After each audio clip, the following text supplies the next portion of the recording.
Okay, so moving on with geometric series, we're given the following example, and they want to know the following. So they want to know the sum of the infinite geometric series. Okay, so in other words, starting at our first term, and as we approach infinity, they want to know the value of this geometric series. Okay, now this can only be done in certain cases, and in particular, right, only when it converges. And we talked about this in our last video. When a geometric series converges, that means it will reach a finite value, right? So as you increase in your terms, it will eventually reach a finite value and will level off. Okay? If it diverges, it will continue to infinity, meaning it will not converge, it will not reach a finite value. So, in order to even do this problem, we need to make sure that it's possible. And we do that by checking our common ratio. Okay? So if we take a look here, right, this is going to be the equation of a geometric sequence. And if you forgot what that looks like, it's the following.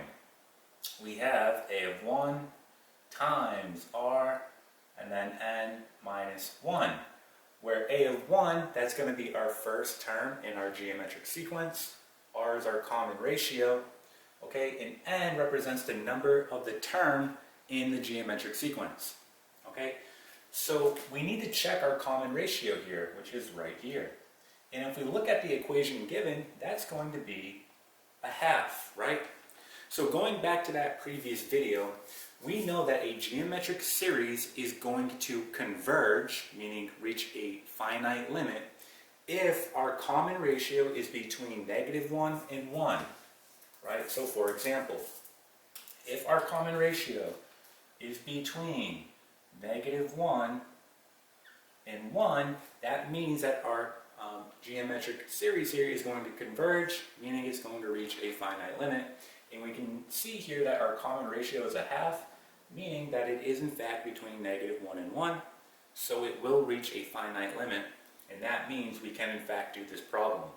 Okay, so for example, if our common ratio was not between -1 and 1, we would not be able to do this problem. Okay, it would not be possible. All right, so again, they want us to calculate that value of the infinite geometric series, okay, as it approaches infinity. All right, so let's talk about how we're going to do this.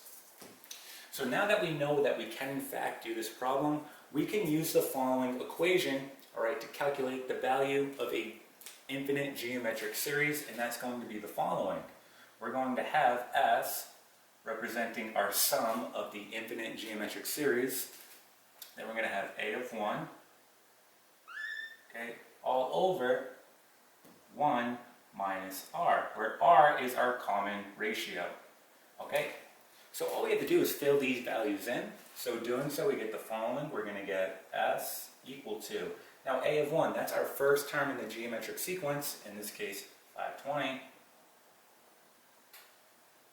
Okay, then we have 1 minus, we determined that our common ratio is going to be a half.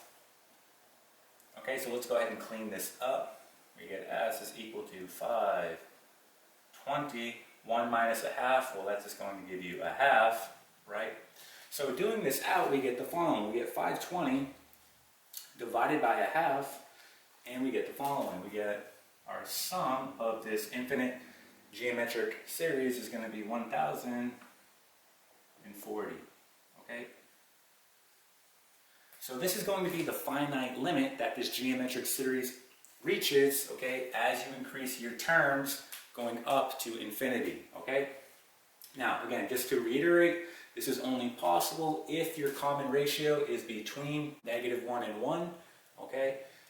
And since in this case it was, we can go ahead and use this equation here to calculate the sum, all right, of this infinite geometric series. All right, and that is it.